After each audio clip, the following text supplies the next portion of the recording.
Hey everybody, welcome back to the LuckyDog Podcast. This is your host, Elias Roush. Today we are discussing Roofman 2025. This podcast is sponsored by EliasRoushMedia.com. Photo, video, digital media production. So welcome back everybody. We are discussing Roofman 2025, American crime comedy film starring Channing Tatum as the real-life spree robber, Jeffrey Manchester. Who hid out in a toy store after escaping a prison and is loosely based on his real life. Obviously, they're taking a lot of liberties with this. And I think that it was... I'm going to go ahead and jump into it. The first things first, I'm from the North Carolina area. I don't know if you've heard my accent, dialect, whatever you want to call I kind of have that southern drawl. I was raised here, and so I'm very familiar with the Charlotte area. And seeing a movie that was shot in this area was it was cool. I'll be honest. I understand how New Yorkers are always like, oh, I remember Central Park, you got Manhattan, oh, you got Brooklyn, you got Queens. There's so many different parts that are shot in New York, and a lot of things media-wise, TV, movies, and all that stuff are shot in bigger cities, LA, Atlanta. Everyone gets those big city vibes. We're finally getting a little bit on the map with North Carolina having tax breaks, I think, for film incentives to be shot here. We had the Sydney Sweeney movie with the boxing Sydney Sweeney movie that is coming out soon. Roofman was shot here. We had The Hunting Wives from Netflix shot here. We had a little bit of The Outer Banks shot here, but I think that ended up going to Georgia. But we've had a lot of things that have been shot in the area, and just from that angle, I was a little tickled. I was a little tickled watching this. So, yeah, this is Channing Tatum playing like an escaped prisoner who's going and hiding out and living in a Toys R Us.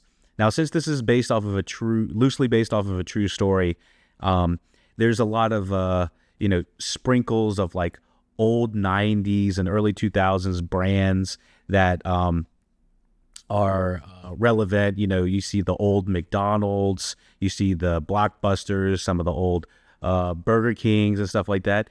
And the thing that I think you need to know about North Carolina, specifically Charlotte, is that it is very much of the echelon of having Charlotte has money, and the outskirts of Charlotte have less and less money, and it can be a 45-minute to a 30-minute drive just right outside of downtown Charlotte that it gets kind of much more rural. It definitely feels and looks and is absolutely shot in this area. So I just wanted to kind of get the location stuff all buckled down, because sometimes you watch something and it'll be like, oh, it took place in this place, and it's like, nope, that was shot in Canada, that was shot in Atlanta, that was shot. No, this actually has so much authenticity from it, from the location to, I'd say, like over half of the people in or maybe like half of the extras, if not most of the extras, I'm pretty sure are from the area. I could tell that Kirsten Dunst did a lot of studying of the accents that are, really focused in on this area. I was very tickled to hear her accent. I don't know if I heard it as much with Tatum. I think he's from Florida. Did I hear that right? Alabama. He's from Alabama. But he has a natural Southern drawl, but it's not nearly as the same type of, like, Southern drawl is different in Midwestern drawl versus Texas drawl versus, the dialect and accents are completely different in different types of Southern places. And so just having like a generic Southern accent is not always correct. Dunst blew me away with how spot on she was with her accent. I was like, I think I know people that sound exactly like her, even were kind of look like her in the same way. I was like, wow, she is this character. I believed it. So anyways, let's talk about the good, the bad, the ugly. The good. I think this is an overall really entertaining film. You're going to hear a lot of people say this is going to be probably some of their best or one of their favorite movies of the year. I can totally understand why they'd say that. This feels like a classic movie that you would have seen 10, 15 years ago that they hardly make anymore, or normally these go straight to Netflix now. They normally, because of how much of a comedy it is, not so much of a drama, I would say, that it is much more of a surprising film that you're seeing in theaters. And I want to see more of these types of films. This is from Derek Cianfrance. I think Cianfrance. I don't know how to pronounce his last name. I apologize. It's the guy, same director as writer and director of Blue Valentine. I think that had Dunst as well, and The Place Beyond the Pines. Let me see. Was Blue Valentine starring Ryan Gosling as well? Yeah, Ryan Gosling and Michelle Williams, and then what was it? Place Beyond the Pines. Ryan Gosling again. I was actually surprised that we didn't get any Ryan Gosling in this, but I did see Ben Mendelsohn is in Place Beyond the Pines, and he's also in this as well. I don't really want to give away everyone that's in this, although this is a stacked cast. Mendelsohn, Dunst. You saw Peter Dinklage in the trailer as well, and Tatum.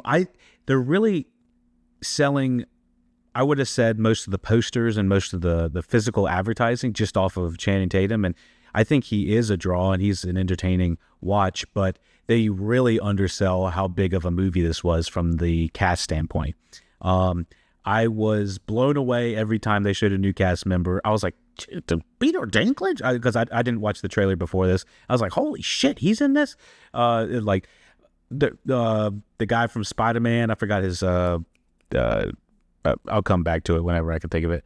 The guy from Spider-Man, the bully from there. He's not pulled up here, so I can't find him at the moment. But I'm gonna find it real quick. What is it? Homecoming? Yeah, he's in Homecoming. The guy from Spider-Man and Peter Dinklage, Mendelsohn. I don't know, where the fuck is the guy? Tony Ravioli. That's the guy I could not remember.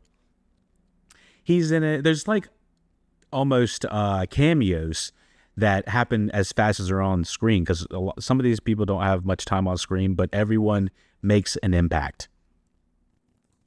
So anyways, Roofman, the good things. I think that it's overall a mostly satisfying story. The more that you dig into it, the more that you criticize and pull apart the pieces of maybe this didn't work, maybe that didn't work. I think it really comes down to that this is much more of an entertaining crime comedy than it is a drama at all. And there's a lot of dramatic parts in this movie that are kind of not oversold at all, but I'd say like undersold. Tatum is always going to be kind of like the more likable guy. I think he's done an excellent job at portraying right on the line. He's like 70% of a likable guy and then 30% of a dumbass / shithead. And they really emphasize the parts that you want to be, enthralled by this guy. And I'd say that they show real life clips of what, Tatum looked like compared to the other guy. And then they did a couple like interviews that are interwoven in the end credits as well. And with saying that, they all are saying like this original guy, the prisoner that escaped, Jeffrey Manchester, they all say, oh, he was a likable guy. He was a likable guy. And I think that is inherently the issue for most people are going to be like, this guy was not a likable guy. This guy was unhinged.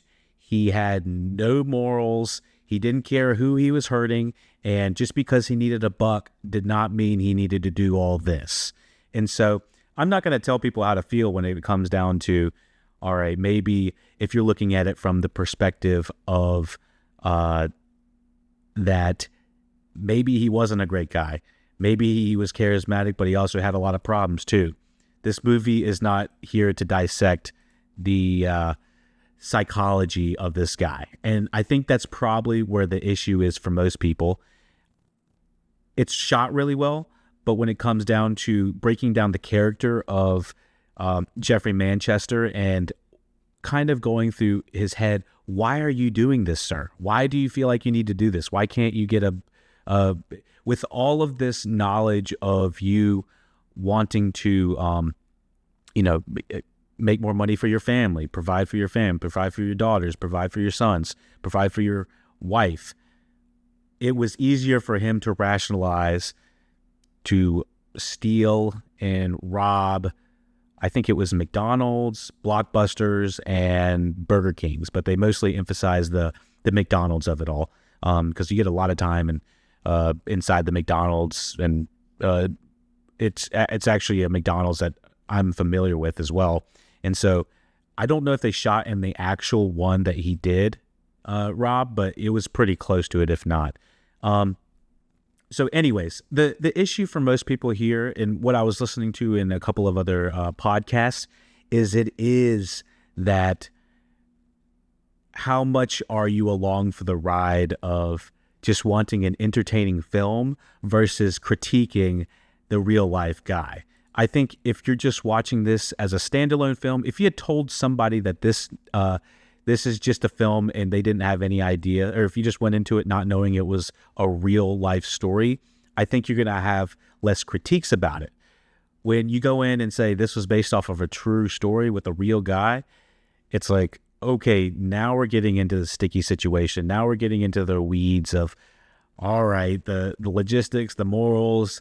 You're like, this guy is kind of an ass. And I can't deny that. I definitely agree with the people that have the critiques on it. And, hearing that, maybe he had a little bit of privilege with not getting caught as fast, maybe just even being kind of not glorified, but, like, oh, it's just old Jeffrey kind of thing. Like, if he was, different, if he was a little bit of just a little bit browner, he might have just gotten just instantly done.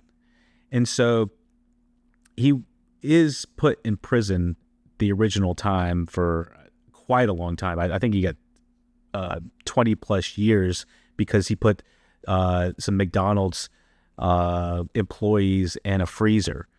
But yeah, let me see. There's Tony Ravioli right there. Yeah, and so when it first opens up and he's in the masks, you're like, this is scary. This would be scary as hell. I don't care if he's nice, if he's a nice guy trying to provide his coat to these people. Like, this could have been death for these individuals. I don't know how long people were actually in the freezer, but he got counts for kidnapping on each of those. The dude was dangerous. And so I do think they kind of undersell how dangerous he was. And being Channing Tatum, you're like, oh man, this dude's he's a catch. He's a likable guy. He's like a lost puppy. Let's be on his side. The story definitely feels like it's on his side. Now, the way that it ends, we'll talk a little bit in spoilers about, how everything kind of shakes out. But, just saying that, I was like, I understand the critiques of this movie. I enjoyed it just as a story alone, and the cast is so fucking stacked. Lakeith Stanfield, Ben Mendelsohn, Dunst, Juno Temple's in this. Like, they got fucking Ted Lasso lady in this. Like, how the fuck did they had all these people in the area? I was like, this is crazy. And most of it looks like it was at least shot in the area. They might have shot some of the inside Toys R Us stuff in a different area. So of course that could have happened. But like Ben Mendelsohn, that threw me for a loop. Yeah, Tony Ravioli, literally everybody's in this. So, yeah, the cinematography on Andre Parak. This looks like it's his director or cinematographer. He did Blue Valentine as well. I kind of had a feeling that this was going to be like some of the same people that came back from other stuff. Yeah, I don't see anything else that I recognize at the top of my head. Yeah, so he's done a lot of television. He did some Succession. Then he did Watchmen. Did a whole bunch of different stuff. Yeah, a lot of Succession. So, anyways, what's the deal with this? I think it's ultimately it's an entertaining story. It does have issues when it comes down to the breakdown of the real guy. Did it show his mindset of actually changing and making rational decisions, and why did it put him in the position of, I have to steal this money, I have to do these crimes? I don't think it did. I don't think that was the biggest issue for me, was like, why couldn't he get a job that was a little bit more off the books? I don't know if we had enough time for that. That it's a 2 hours, a little over 2 hours, 6 minutes. And I was just like, okay, I understand that you can't show everything that this guy did and didn't do, but I don't know if it put the fire under him that would make sense that, okay, he has to commit these, he had to get his bag, he has to commit the crimes. And so I was like, all right, I understand what's going on here. And there's a love story, the love interest in this with Dunst, and the family aspect, going from one family to the next. I think there is a lot of relatability to many parts of this story, just not even from like the obviously not from the crime. No, I don't know anybody that's done this type of crime, but just wanting to be a good father and a provider. I think that there are some relatable might not be the right word, but seeing how far someone's willing to go to be part of a family, because I genuinely believe that his Achilles heel is him wanting to be part of Dunst's family. So I don't really want to go into too many more spoilers without spoiler section, but it is a stacked cast. It's an entertaining film. One of my buddies saw it. He was like, this is probably one of my favorite movies of the year. I do feel like this would probably make top 10 for, most moviegoers. I think it is for people that are not overly critical about the real life story. I think if you can just separate the real life story from what happened here, I think that's where you're going to find the entertaining value about it. But, with saying that, let's jump into the spoiler section, and we'll do a real quick spoiler-filled, I'll try to be real quick about it,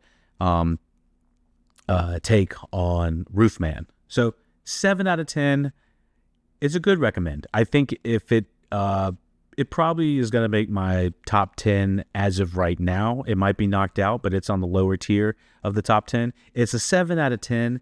But it was an enjoyable 7 out of 10. Everybody you're watching is a likable individual from the casting standpoint. And I think the directing is really strong, along with the cinematography.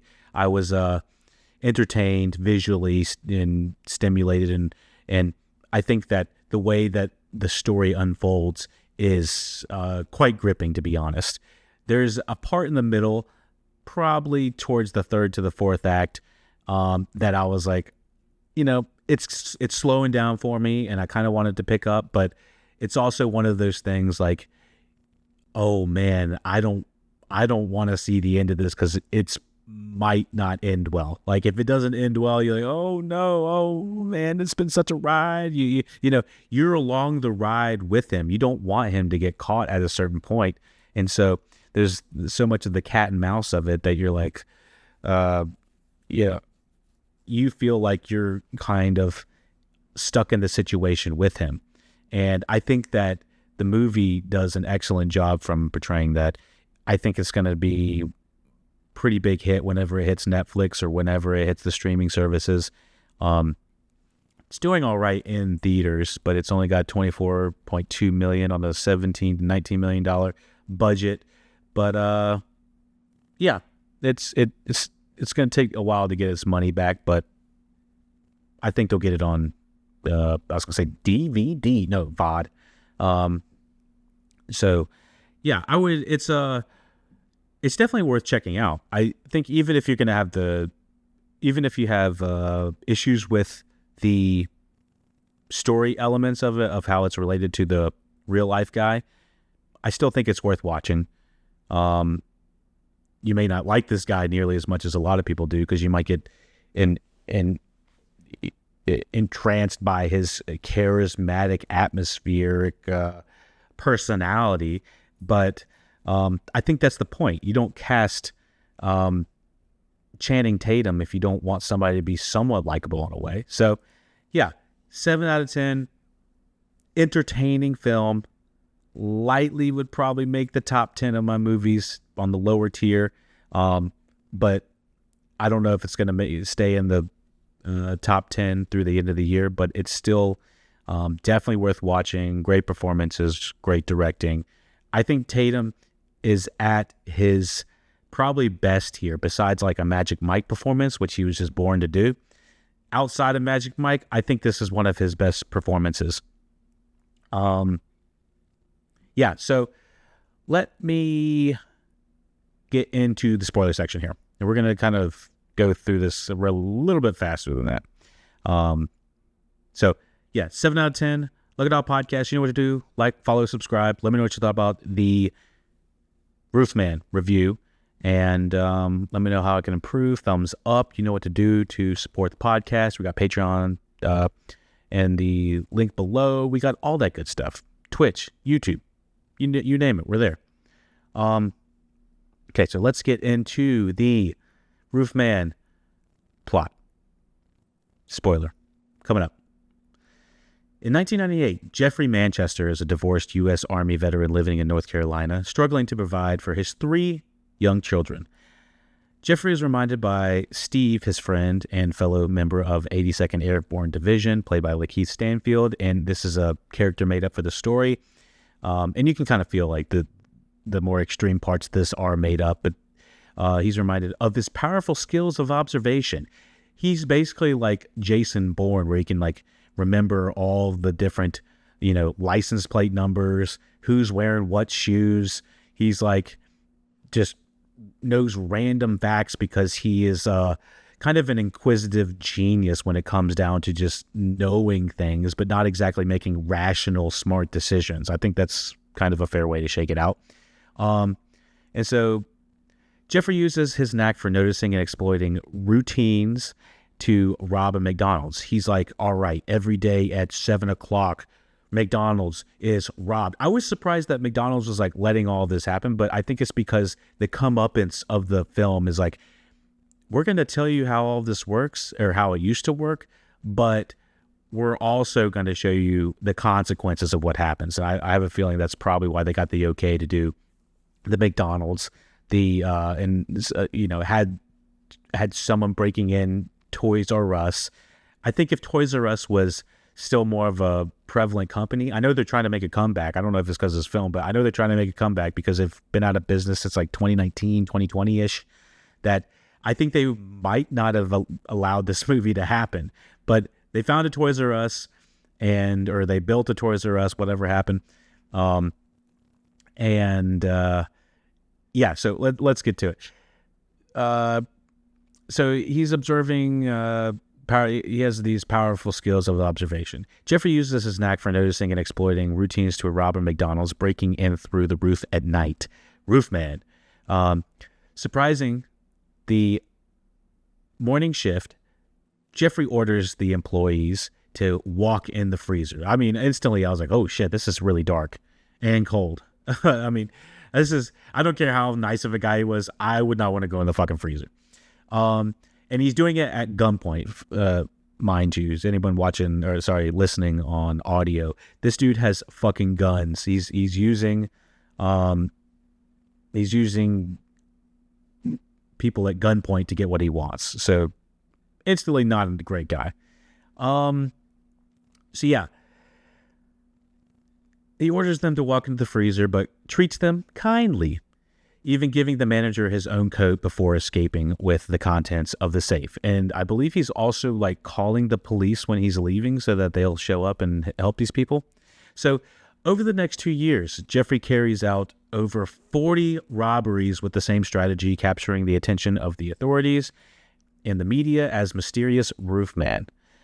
Arrested at his daughter's birthday party attempting to flee, he is sentenced to 45 years in prison with his ex-wife while his ex-wife ends his contact with their children. It is sad of him losing contact with his kids, but I mean, you got to understand what if you had your spouse holding people at gunpoint, and I would be surprised that his wife had no idea that he was just getting all of this money. Like, I wanted to kind of know, like, what was the excuse for, picking up all this. I don't know exactly how much money he was taking, but I think all of the sentencing got reduced down to just the kidnapping. This dude's kind of bad news bears. So yeah, over the next 2 years, Jeffrey carries out 40 robberies with the same strategy, capturing the attention of the authorities and the media as the mysterious Roofman.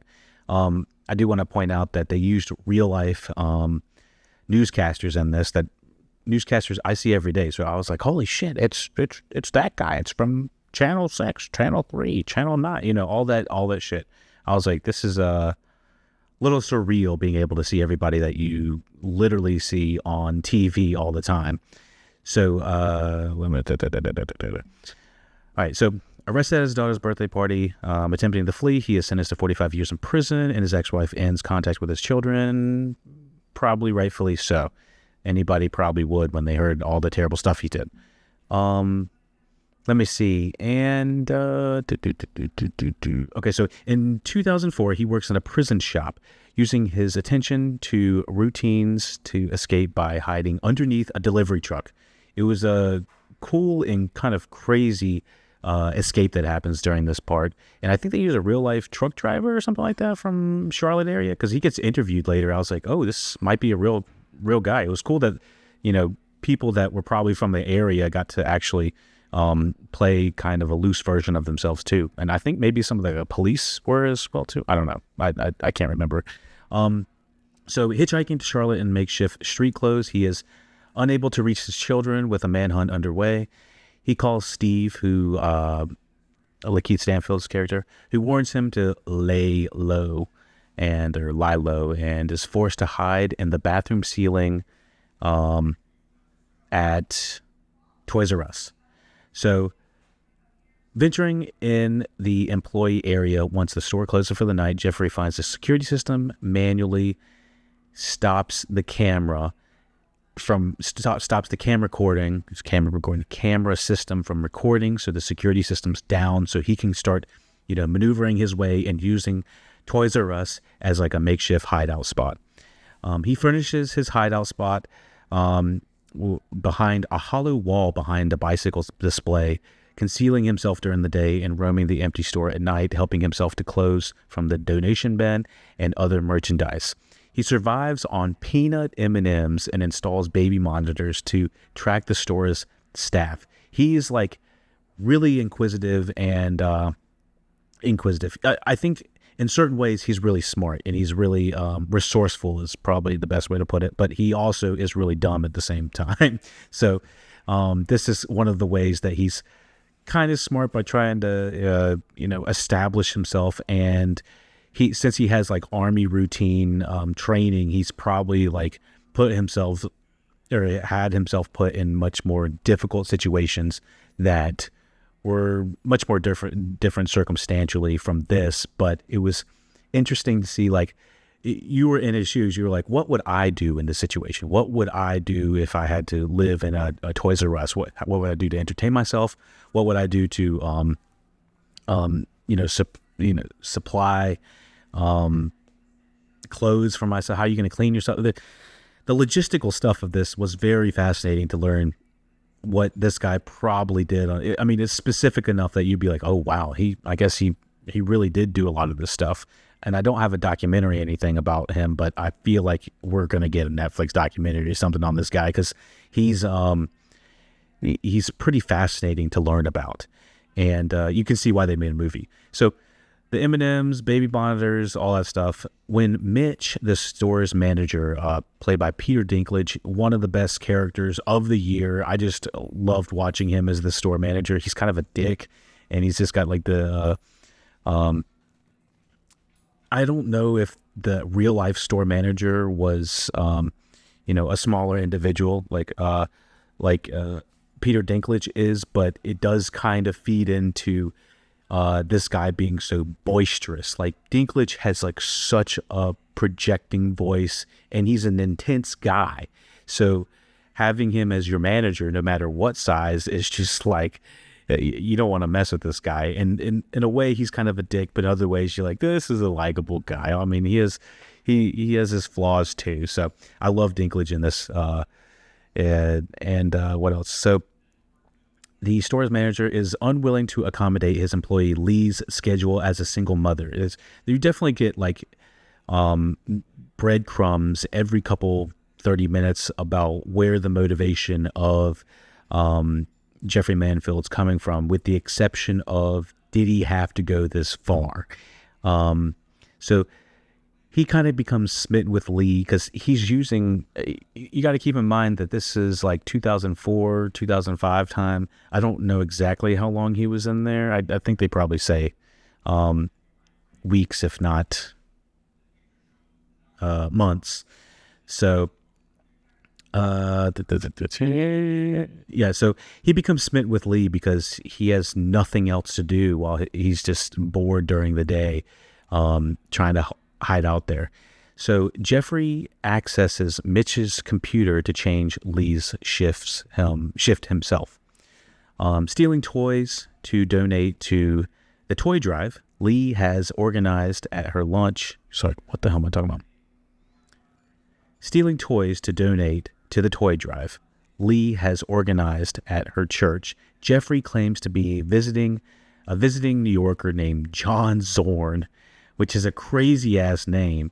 Anybody that just took 5 seconds to be like, John Zorn, what the hell kind of name is that? And at the point, I don't think he had any ID to like prove who he was. And he was saying that he was like an undercover agent. We'll go over here. So he pawns stolen video games to pay for dental work after living on a candy diet, and evades questions at a church singles event by telling Lee and others that he is an undercover government agent. And Lee asks John on a date, and they begin a relationship. And there's a lot of like, whoa, what, people believe that? Whoa, people believe that? People believe that? And again, this is 2004, so barely anybody has an online presence at this point. So it would be hard to, Google him saying that, oh, are you an undercover agent? Let me Google this type of thing. But there was a lot of like red flags that you'd like, Kirsten Dunst's character. It's like, come on, you believed all of this? Like he's like, she's like, where do you live? He's like, undercover. And he's like, if someone's this sketchy and this shady, but yet hanging out at your house with your family for this long, it's like, all right, something doesn't add up. And so, Lee asks John on a date, and they begin a relationship, and you can tell that she is much more desperate than probably the average person would have been. So she's like, oh, this is an attractive guy. This is maybe stars align kind of thing. So there was a multitude of things that were like, all right, maybe she was trying to believe even though there was red flags. So missing his own children, Jeffrey makes an effort to bond with Lee's daughters, Lindsay and Dee, but is unable to persuade Lee to start a new life together. Dunst's character, and somewhere else, because he's like, I can't stay in this area. He knows that the law enforcement is still looking for him, even though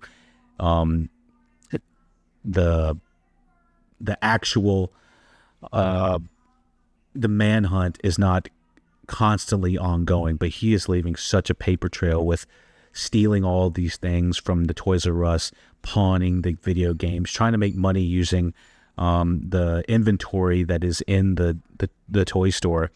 And it's just like, you're a little messy, John. You're a little messy, John Zorn.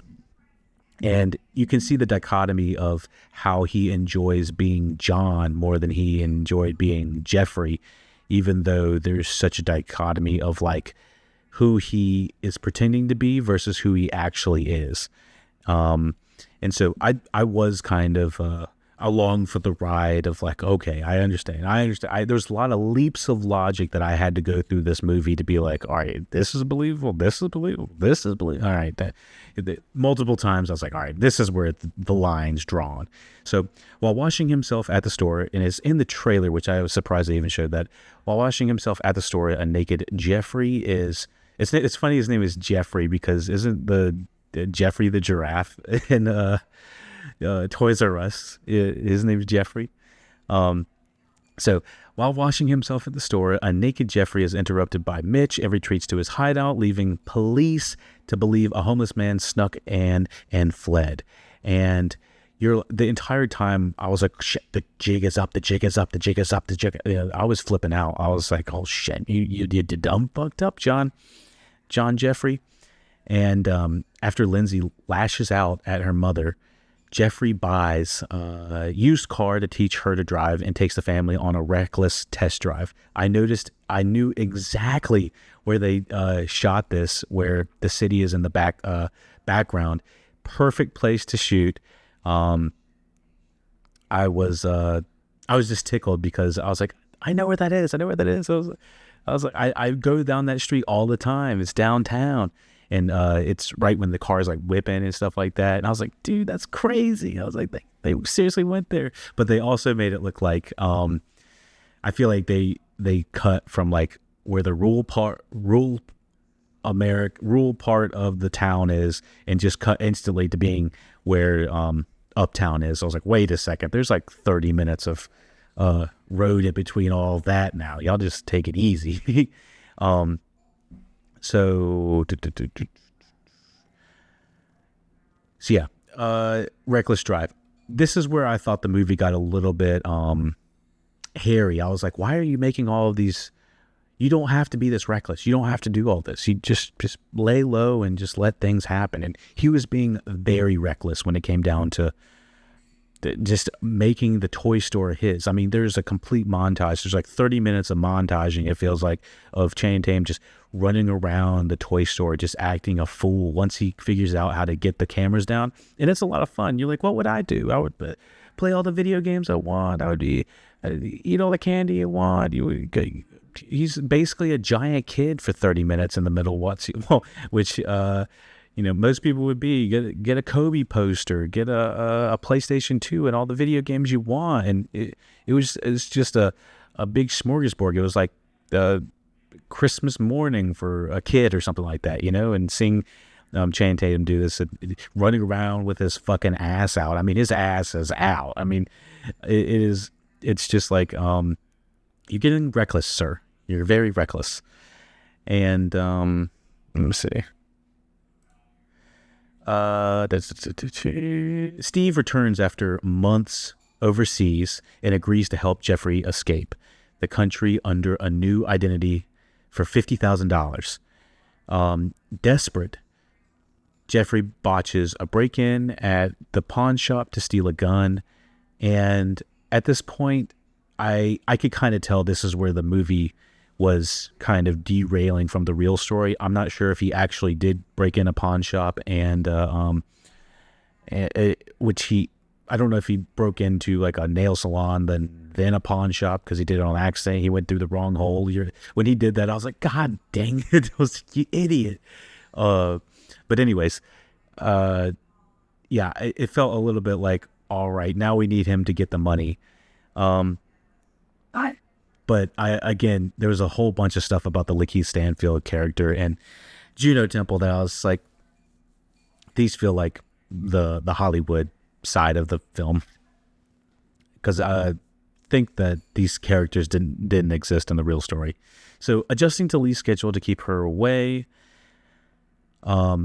Adjusting Lee's schedule to keep her away, he accesses Peter Dinklage's scheduling thing, and she's supposed to be late coming into work that day.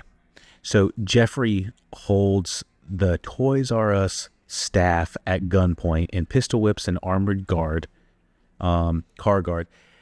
But Lee arrives while he is calling for an ambulance because the guard got hit in the back of the head and he's bleeding out on the floor. And one of the guys is, like, you need to call an ambulance. You need to call an ambulance. You're a fucking bully. Like it's the quote unquote weakling of the bunch of toys.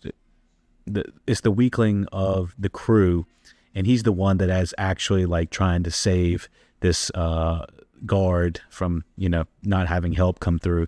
And of course you're in the shoes of Jeffrey, and you're like, obviously you didn't want to murder anybody. That's not what the purpose was, but you also have to look at it from like an objective standpoint that this is terrible. A lot of this is like really disturbing, and you're hurting a lot of people, and you're just doing this you're doing this for your own gratitude. And this is where you kind of like lose sympathy for this character.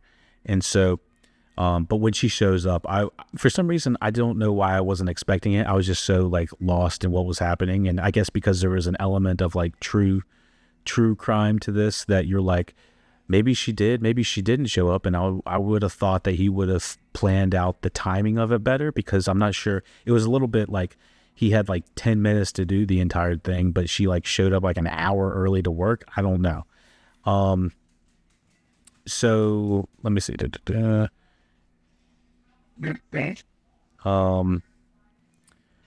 Yeah, so Leah arrives while he is calling for an ambulance. She recognizes the masked Jeffrey. I mean, he's got the pretty eyes thing going on. So, yeah, she recognizes the masked Jeffrey, who flees with the store's cash before the police arrive. Discovering his hideout, Jeffrey pays Steve for his fake documents, but realizes he needs to cover his tracks, and then continues his crime spree. He burns down the dentist office to cover his tracks because he's been, they have his dental records and everything. Jeffrey leaves for the airport, but receives a call from Lee, and you can just hear it in her voice. She's like, "What? Where are you? Why haven't you answered?" This is on Christmas Day or something like that, I think. And she's just like, "What? Where have you been?" She already is 100% like sold that her boyfriend is the guy that was robbing the store, and you can hear it in her voice, like, she's like, "We'll see you later, real later." And I was like, dude, don't go. I was like, don't do it. The entire time you're like, don't go. And of course he goes back to her place, not the airport. Like Keith Stanfield's like, you're getting a new life in Venezuela, no extraditing. You're not talking to your kids. You're not talking to your family. You're not talking to me. You're not talking to anybody. Even though Jeffrey is like, can someone contact me? It's like, Keith's like, oh, hell no. So, unwilling to abandon her, he arrives at her apartment, but it turns out to be a trap by the police after Lee gave him up. He is taken into custody and receives an additional 40-year sentence. Lee visits Jeffrey, and they forgive each other, and reconnects with his own daughter. As no, Tommy reconnects with his own daughter as he accepts life behind bars.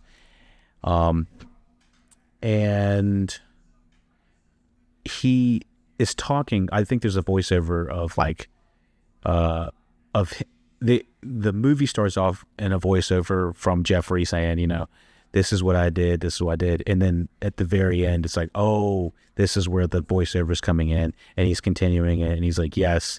And so this is how it all happened, and now I'm in jail. And he's talking, and he's like, now I, see the error of my ways. And he's like, I belong in here, kind of thing. And I don't know if he actually believes that, but there's also an element of him.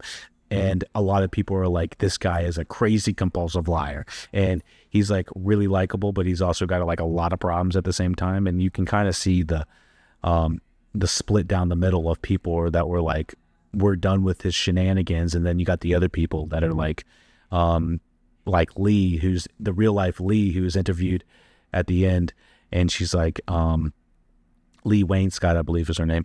And she's like, I asked my kids if they remembered, Jeffrey, and apparently the kids had nothing. She said, quote unquote, like the kids had nothing bad to say about him.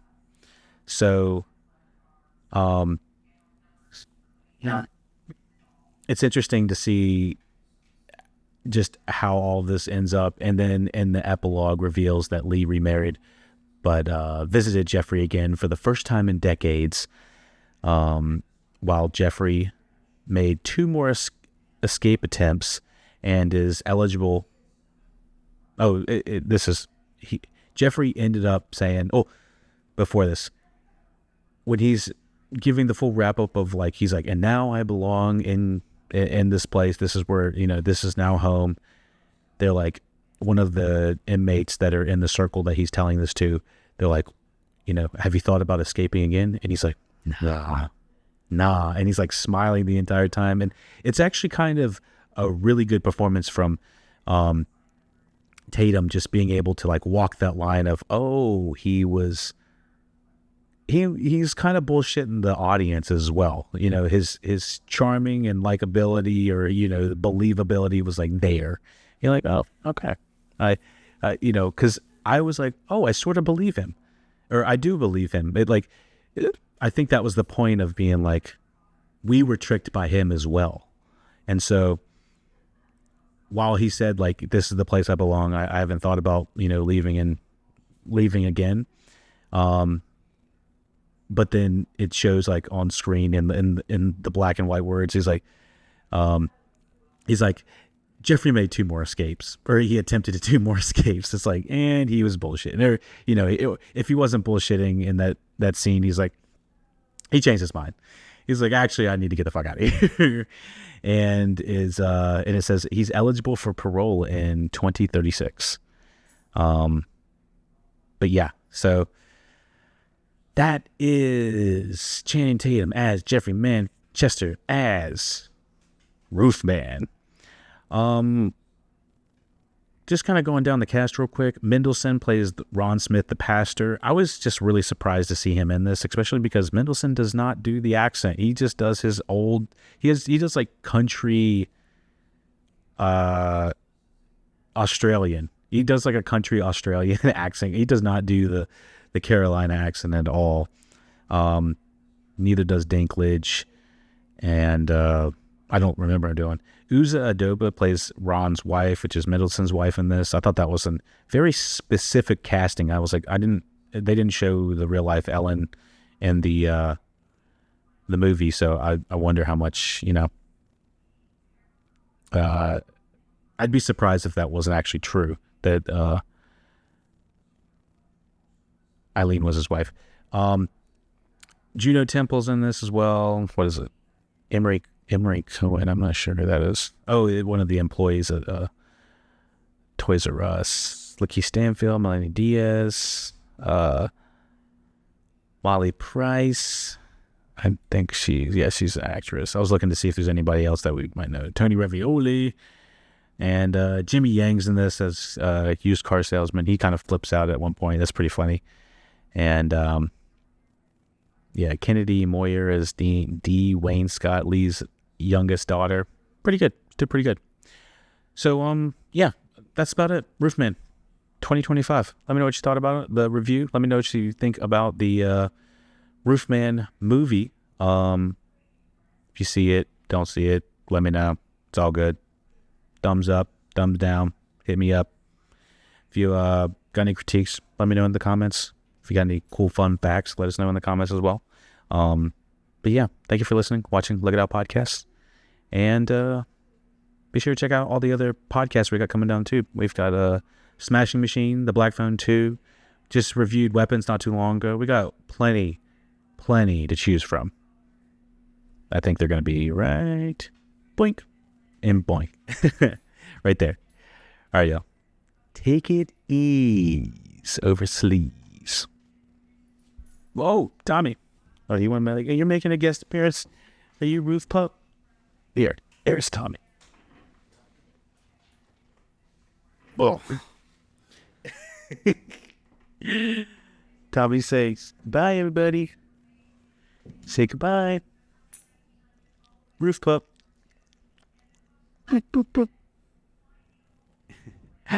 Say, take it easy. What'd you think about it? Was it a good podcast? Huh? Yeah. Someone's sleepy. Peace.